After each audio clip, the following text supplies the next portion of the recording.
Hello and welcome back to the Casey Stratton podcast. It is Thursday, May 19th, 2011. Wendy is being naughty to the extremes in about the last 30 minutes. So we're going to see when. Hey, oh, sorry to scream in the mic at her. To you, but yeah, we're back. It's been another crazy week.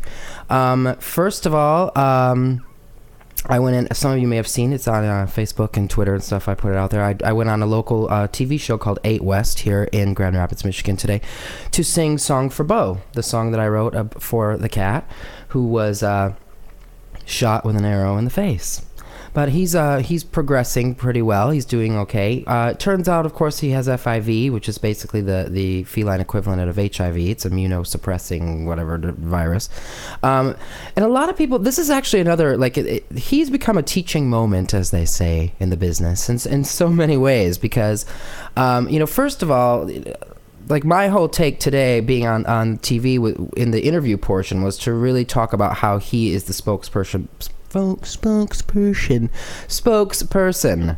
thank God I was speaking more fluently than I am now, for the entire issue of stray cats, and the problem that it causes. I saw a statistic recently that it's upwards, I think, of 80% of animals that are euthanized by humane societies across the country are cats. I believe it's true. Something like that, or maybe it was just Kent County alone last year. That it was like they euthanized 40,000 animals and 30,000 of them were cats or something. I don't know. It's something like crazy, some crazy 75% or something. So obviously, stray cats, it's a huge issue. The fact that one unspayed female cat can be responsible for 11,000 cats if you would do the actual ancestry.com on her. So I wanted to talk about the larger issue at hand, and it's just great that it's getting attention. So I went on TV and did that, and then it was fun, and thanks for people who tuned in or watched it online. I had a good time. That show was actually taped in the morning and then aired later. I don't know if we're not supposed to say that. So it was actually like the crack of dawn for me, but it was fine. It was fun. I had a good time. And one of my fans, Bonnie Jacobs from Twitter, if you saw, she had made me a little pin of Henry, and so I brought that on and put it on one of the cables on the keyboard so that it would be shown on TV. So that was kind of fun for me. Just, having my own little signs and signals out there. Oh, but yes, okay. So Bo, first of all, we wanted to make him the spokesperson I wanted to, for the entire issue. So that maybe yes, people's heartstrings are pulled by the actual story at hand, but if there were less cats on the streets, then that would be happening less, we would hope. That might not be true, but it's a good way to look at law of averages. If there's less quantity, then maybe there will be less violence. Who knows? But anyway, also it turns out he has FIV. So a lot of people think that's kind of a death sentence for cats, but really, yes, it's not great, but it's very hard unless they're in the wild. Once they're neutered and in a home, it takes a pretty severe bite. Like they would have to really get in a fight with another cat to the point where they bit them, deep bite wound, to transmit that disease. So it's not as much of a death sentence as people think. Excuse me, I just all of a sudden knew that had to happen. So, but yes, and he has toxoplasmosis or whatever that is. So, because of his FIV, the immunodeficiency, that's going to be a lot harder for him to overcome. But it's not impossible. So, we're all still pulling for him, and it's been really amazing to be involved in this. Now that it's been a week now, and it's been getting all sorts of great attention.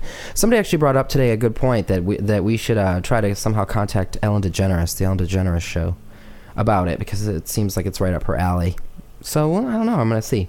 Find a good way to do that. People are saying Team Henry over in the chat window. Thank you, guys. Henry's still with us and bouncing and behaving. He's doing pretty well. So, I'm very encouraged by that. It's now been a month and 1 day since he crashed. And so I did not think he would be still around. So I'm very happy about that. It's good times. So what else is going on in the world? Well, Arnold Schwarzenegger had that kid, and I couldn't care less, frankly. But everyone's talking about it. Blah blah blah. It is kind of a crazy story. like it was the maid, and people are like, why would he be, because they should, let's just call a spade. Okay, so today I was with a group of people, I won't say who, and a picture of the maid came on the TV, and they said, what? Because she's, just nothing, she's no, Elle Macpherson, let's just say that. And I said, I think it's power. People get power, and strange things happen, I don't know, just conjecture, but that's my take on it, and that's all I'm gonna say, because it's really annoying and boring. I don't really know what else is going on. I mean, nothing I feel like discussing really in any details. In fact, let's discuss that. I've actually, it's taken an emotional toll a little bit, what I'm going through with Henry, and people who have lost animals understand this, I'm sure. And just, the fact that it's so much hands-on care, which I don't mind doing at all, but it's just the constant, I never had children of my own, so I'm not used to waking up every 2 or 3 hours at night, to feed, and I'm the kind of person that needs a lot of sleep and blah, blah, blah. So it's just physically been difficult, emotionally it's been a little difficult, just knowing that it's kind of the end game, and I'm really much better. I mean, it's been a month, I can't walk around in a coma, so I kind of get it, but I'm getting into the swing, but at the same time, it's taken a toll on me, so I found that I'm a lot more reticent to post things, especially on Facebook, that might incite any sort of flame war or even just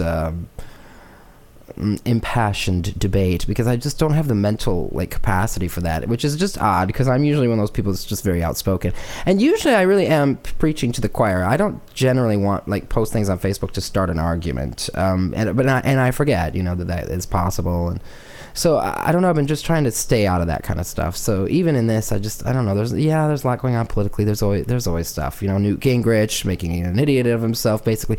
Really, I mean, coming into the Republican race and then just kind of, we'll see if he can fix that. I don't particularly think I would enjoy President Newt Gingrich, anyway. So I'm not going to complain about it. But we're still no real front runner in the Republican race here at all. And I keep wondering if that's because, see, now I am going to talk about it a little bit, just because I'm aware. I just, we're going to see we're going in. It's kind of late in the game not to have a nominee, and then yeah, exactly. So that's a bigger idiot. Yeah, I've never cared for Newt Gingrich. He's way too socially conservative for me. Way too socially conservative. And, then it turns out he hasn't had all these affairs and stuff. And then his patriotism made him do it. I just love America so much that sometimes I get caught up and I make bad choices. Okay. That's okay, Mr. Family Values. Unless you're feeling a little too patriotic this week. And then, never mind. I may have to sleep with someone because I love my country a lot right now. So, yeah, whatever. But hey, and that's the thing. Go out and have as many affairs as you want, I guess. It's nobody's business. But don't, campaign on it if you can't back that up. And, not a lot of people can't. So, I don't know. And it's pandering to me. I mean, there's pandering everywhere you turn. I understand. But, yeah, it's so like I was saying, it's late in the game not to have a nominee or a clear front runner, but I keep wondering if they're just really going to focus on getting the Senate back, because then they would have the House and the Senate, because I think it is going to be hard to beat Barack Obama, and of course the left's worst enemy is always themselves, because there's a lot of division. The base can get angry, and for some reason I've noticed this in U.S. politics a lot, and I'm sure a lot of other people have too. The right really caters to the far right. They cater to the base, and sometimes I think that's to the detriment of independent voters, whereas I think Democrats try really hard to cater to the middle, and then the more the middle gets shifted toward the right by the Republicans, the more the middle shifts to the right for everyone, because the Democrats seem to always just shit all over their base. As far as the far left, they're not interested. It's like we're going to screw you over every time. We're going to say we're going to do this, and then we're not actually going to do any of those things. We're going to do some sort of watered down, way in the middle of the road thing that makes no one happy. Republicans don't like it. Democrats don't like it. Nobody likes it. So I don't know. We'll see what happens. But it's interesting. I find the whole theater of it very interesting. I at this point I really honestly don't expect politicians to do a heck of a lot, but I it's interesting. It's an interesting exercise in watching humanity, I guess, make itself go nuts. My biggest issue in the United States is that there's too much money. I think that capitalism has kind of become very unstable to regular people. I think it's made it very difficult if you're not if you don't have the big bucks, your agenda is probably not gonna push through. So, and of course, we have a big problem with the pharmaceutical companies and the healthcare industry being so blatantly for profit that we spend 2 times as much on healthcare for our citizens as any other industrialized country, and there's something wrong with that. It doesn't make much sense. But no clear answers. Haven't been for a long time. No one really knows how to fix it. So there's a lot going on, but at the same time, kind of quiet week. No huge news, no giant earthquakes or anything. And so, see, that's what I'm saying. We're happy about it. That's totally fine. So that's that. I don't think I got any questions because I just literally forgot today. I did that thing really early in the morning. I went out for breakfast. I came home. I had a bunch of online stuff to do to go, hey, here's my video of the show today, and do the publicity machine. And then I needed a nap really badly, so I took a nap and I forgot all about the podcast and getting the word out that I was going to do it. So I don't even know what to discuss. I'm trying to think if there's anything. And if anyone has any ideas, I can see the chat window too, so I'll take stuff on the fly today. But I'm trying to think if there's anything I have been wanting to touch on lately and have not been, or didn't get to talk about as much as I would like before. Let's see where my things. Oh, let's talk a little bit about. We were talking last week about reworking material. And the new Kate Bush record, we talked about a little bit. I can't remember how much of that was on the recording and how much of that was off in the Q&A afterward with the people who are here live. But her new record, Director's Cut, came out this week. Last week I had heard the stream on NPR.org, but now it's actually available, although not in CD in the United States yet. And the United States is not getting the deluxe edition 3-disc thing, so But she reworked a bunch of material from... The Central World and the Red Shoes. And when I first heard it, my reaction really was not very positive. I have to say, I didn't really care for it. I've now heard it 3 times, including now the actual, iTunes version that's better quality than the stream was. And I had this thought about it, and then ironically, Darren Hayes tweeted the exact same thing I was going to tweet. He beat me to the punch. It's, she never really goes out and plays live, so it's almost once I started thinking of the record like her kind of reinventing the songs if I were going to go see her perform, and I thought of them like that and thought, oh well, the rest of us get to kind of mess around with our work all the time, take it out, when we take it out into the public eye or whatever. So then I really started to enjoy it more. But I was saying, it's a slippery slope when you go back and you have fans that are very rabid and process your work so deeply, which is it's a double-edged sword, because that's amazing too, but then you can also really disappoint a lot of people, but you can't please everyone, and that's, at the end of the day, that's the point. If an artist wants to do something, they should just go right ahead, and that's my larger takeaway from it. And that's the thing I think with art in general lately. My topics, people ask me questions, but I always keep bringing it back to what it means to be an artist. I think there's been a lot of discussion, more so than I've seen in a long time, of what's the value in art, and what does it mean to be an artist, and what is not art, and what is good and what is not good, and where should you, what should, especially if you're trying to make art and commerce work together. Let's talk about this. Actually, we don't necessarily talk about this often. When you have a machinery, especially if you're talking just the music industry, you have this corporate machinery, and it's really, really hard to get ahead in the game at all if you're not playing into that system. But if you're really concerned about artistic output, it's very hard within that system. So it's it's a catch-22, because you don't, the field is so oversaturated now. It's not, in 2001 everyone was talking about how the internet was going to change everything, and yes it did, but now there's just so much out there. My biggest issue lately, honestly, has been, how do I find the people who would enjoy my work and get them to engage in it? And get them to listen, because there's just so much. So I'm trying to find more constructive ways and strategical ways. And of course I love everyone that I have on board already, and it's how do I find more people of like minds like that? Because it's, for an independent artist like me, it is no longer about quantity, it's about quality. You want to get X amount, like 1,000 people who will buy everything that you are putting out, and then you have maybe another 5,000 that will casually, maybe just buy the main albums, but they won't buy EPs or B-side collections, blah blah blah. And with that, you can have enough income to sustain yourself, of course, personally, and then maybe have a little money to get out on the road. And I think it also comes into educating people about, I'm still educating about illegal downloading, because it's a huge problem, and it really I will never, ever, ever, ever, ever feel that the record is the promotional tool for something else. Even if I could go out, people love to say, well, touring, you can make money touring. I don't know who's making money touring, because it's no one I've ever met. I'll tell you right now. Even big tours, big artists, if they treat their crew well, and pay people well, and get the good food, so they're not eating fried chicken every day, as Tori Amos talked about in her book Piece by Piece. You can like lowball your whole tour so that you make as much profit as possible, and then you have 45 people eating fried chicken every day and getting sick. You have to think of it that way. Give them healthy choices, give them variety, give them the good beer and not the cheap beer, because that emotionally makes them happy, or whatever, they feel taken care of. But even just from cheap food is going to give you cheap health, basically. So anyway, but even for me, like, people say, well, you can make money touring. Well, I've never had a tour that made any money. And honestly, I think sometimes people don't understand the way I have toured. People are saying it's Rusty is saying she has a Grammy-winning artist friend who tours worldwide and barely scraps by. And that's the thing. The tour alone is generally a losing game, or maybe just you're going to make a little profit, but whatever.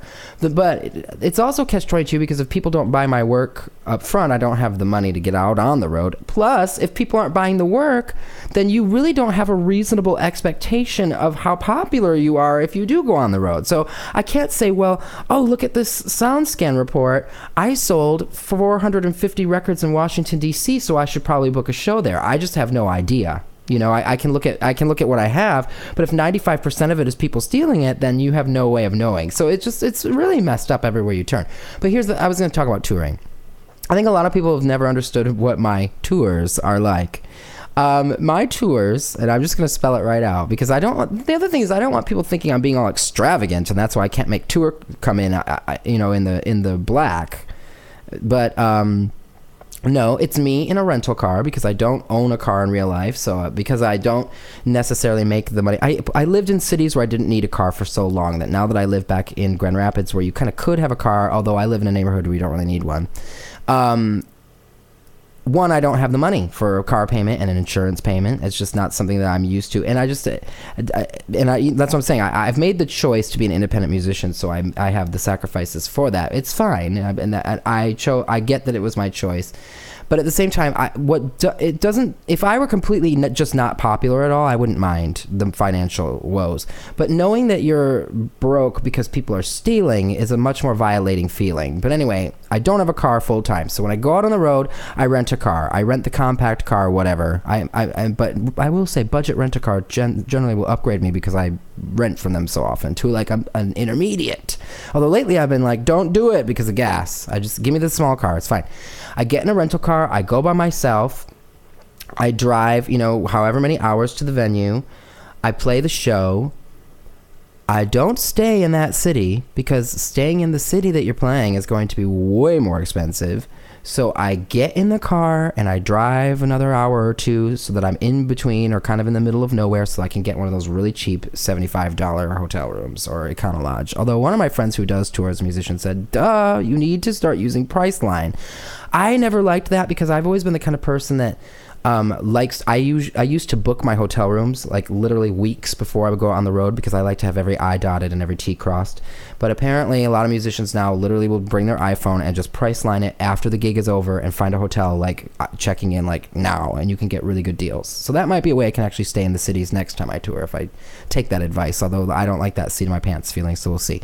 But anyway, this is how I used to do it. So I would drive, I do the show, it's late at night, I'm very tired, I get in the car, because doing a show is also, it's work. And when I'm traveling alone, I'm carrying all my stuff alone, I'm setting it all up, I'm tearing it all down, I'm talking to people and blah blah. But the space you have to get into to give a good show, and I don't care if I'm playing a coffee house or a wealthy theater, I try to give 100% every time, no matter what. And So anyway, yes, I go through that emotional process. Then I get in the car, I drive, I get to a hotel room. It's generally at this point 1 or 2 in the morning. I get as much sleep as I possibly can. I get up, I drive another however many. It depends on what part of the country I'm in. So if I'm in the whole New York, Boston, Philly, DC area, it tends to be maybe just a 3 or 4 hour day. But once you start going into the South or anywhere else, you're talking probably 8 hours in the car, alone, trying to find food, and because I don't want to eat fast food the whole time, blah blah blah blah. Get to the next place, unload all my stuff, set it all up, play the show, talk to people, get in the car, drive 2 hours. It's a cycle, and that's how it's how it goes. And I love every minute of it. I actually really do. I kind of like the fact that it's kind of romantic and bohemian and all of that, but it's not glamorous. That's all I'm saying. Like I have to do things a certain way to make it even come in any way that's affordable to me. But I toured with Divide for in 3.5 months total, and I lost money. So I did all that. I did like a quarter of a year of work, and almost a third of a year of work, and had nothing to show for it but the fond memories. So, and that's including merchandise that I'm selling and stuff, CDs that I'm selling on the road and everything. But it's expensive. And you go and you play these, and this is the other thing. If you're an independent musician like me, a lot of the shows you're playing are like $5, $10. So, it's not like I can go places and be like, that will be $50, please. So it's just a hard way to make money. I just don't think touring is the answer. But outside of that, like I'm saying, I refuse. Even if touring was a thing that could make me a lot of money, I would be I'm the kind of artist that if I were making a shitload of money, I would be investing it back in to bigger things, to working with maybe strings or whatever. I would always be like, okay, what can I do with this? I wouldn't just be sitting back, with my new boat. I mean, I might take a little trip to France or something, but knowing me, I would work the whole time. I want to do more. I don't want to hoard money and become, super rich. But even if touring was something that made me a lot of money, I refuse to give up the feeling or the concept that making an album is not the thing that has the biggest value, because I think if you're the kind of person who makes records, you're going to see it that way. Or if you're the kind of person who makes anything, if you make art or whatever, or anything. If you're a lawyer and you write a legal brief, don't you think that has a value? I mean, think of how mmany hours of work that takes, or whatever. Or if you're a teacher and you have to come home and grade papers, I mean, you're getting paid for that kind of thing. But or I guess being a teacher, maybe it's when you're doing your lesson plans. There's a value to it. When I make a record, you have to be in the zone. If I didn't have all of the knowledge that I have and the abilities that I have over the years that I purposely said I need to learn this to stay alive, I wouldn't be able to do it. It has a value. Albums have to be worth something, and I don't understand, because albums are actually cheaper than they were 20 years ago, even though everything else is more expensive. So it's not like I'm asking people to pay $30 for a record, if it's a single disc. So it's tough. I don't know. We'll see. But I just, that's my soapbox for the week. Seeing it got me through the entire time. So yay! But I don't know. I can't give up. There's got to be a way that more people will pay for music again. Because I'm sorry, but I think that my album's worth $10. I just do. So there you go. And yes, it's not a physical thing, but it doesn't matter. Intellectual property and the value of that has always been a big source of debate in the world. So, just my 2 cents, but when you make the record, you feel very strongly about it. They're like my children. I don't like seeing them stolen. It's like, don't make me put my other babies down to come kick your ass. So yeah, I'm protective. So now I'm gonna sing. It was a request, so I have to pull the lyrics up on this screen here, because I don't know. I never know the words to anything. I'm assuming you can still see me when I do that. Let's make sure. You all could still see me, right? Someone tell me in the chat, will ya? I think so. I think I can pull up other things. Okay, good. So this song I haven't played live in a million years. So it was requested last week in the off the record portion of the program. So here we go.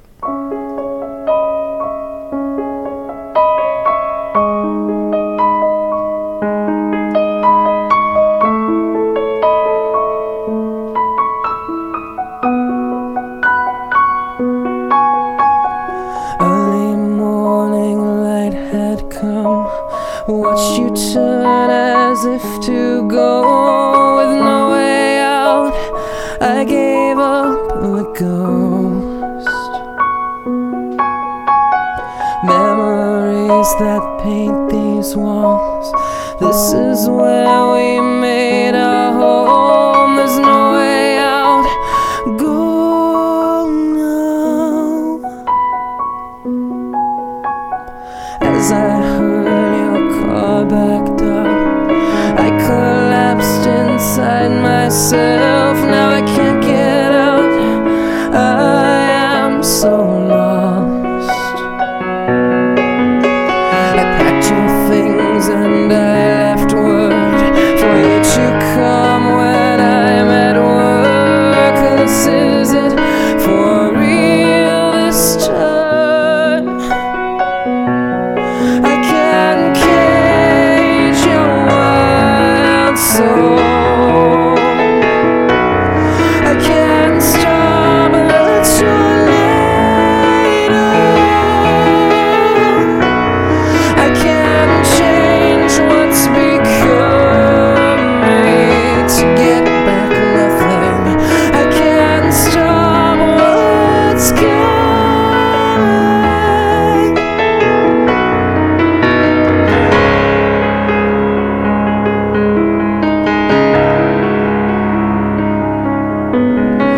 I came home to an empty room.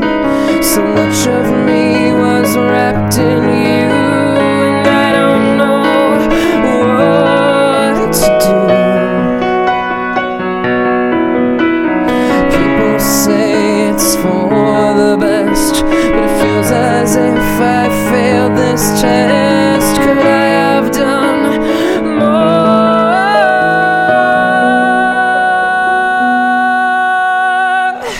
But I can't cage your wild soul.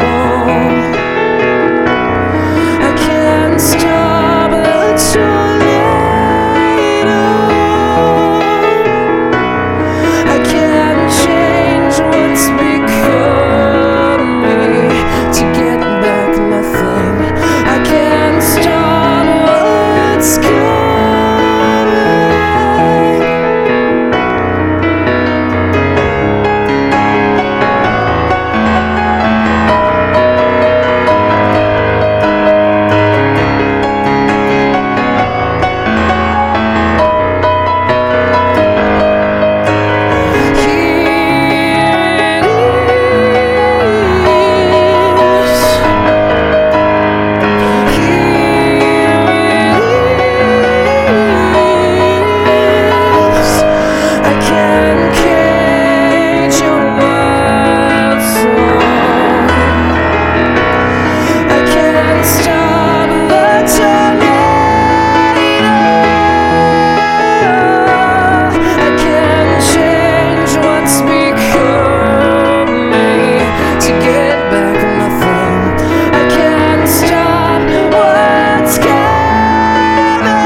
So that was Wild Soul from Divide, which actually made me think about that tour. I was having some memories. And thank you guys, and enjoying my little improvised extended ending. I like it. I like to just go, hey, this is fun. And that all comes into it. When you play live, it's really fun because you can be like, and now I'll do this. So that was a fun thing. So thanks for being with me for that little fun improv ending. Those songs, become so iconic to me because I've, thank you. Thank you, Rusty. Thank you, everyone. Those songs become very iconic because the people really love that record, and I've played them, of course, a lot live. So I always try to find a different way in so that I don't get bored of them or something. So it's fun. So anyway, that's it for this week. We made it through even without really any sort of scheduled. I didn't even make my little sheet of notes or anything. So thanks for bearing with me. Like I said, I got up very early this morning, like 6:30 a.m., which for me is very early. I know other people are used to getting up like then, but I'm not. I'm a night owl. So I will see you next time. I think it'll be next week, Thursday, but always go online and make sure if you can. If you have access to that kind of thing, because it could or could not happen. I have this weird feeling in my head like there's something next Thursday, so we'll see. But I will see you next time, and my name is Casey Stratton. Oh yeah, if you want to ask me questions, you can do it on Twitter or Facebook or anywhere you want to do it, but podcast@caseystratton.com is the email address, podcasts with an S, if you'd like to send an email question, although I haven't gotten an email question in about 6 months because email is like completely dead. You can write me a Facebook message, whatever you want to do. Twitter.com/Casey Stratton, Facebook.com/Casey Stratton Music, store.caseystratton.com. And the Bandcamp store is the best place. The store.caseystratton.com address is the best place to buy my work if you care about that kind of thing. Because and for all independent artists, if they have a Bandcamp or something that they are promoting as the thing they want you to use, I try to, because it's better for you too, because there's more audio format choices. There's a lot of pros. There's a lot of advantages. But it's the best way to know that more of your money is going into independent. It's kind of like support local, less money to corporations and more money local. So, except we're in the local, our local is the whole global music marketplace. But hey, the indies are the local musicians, we're the locals. So it's good times. And I will see you next time. Signing out. Goodbye.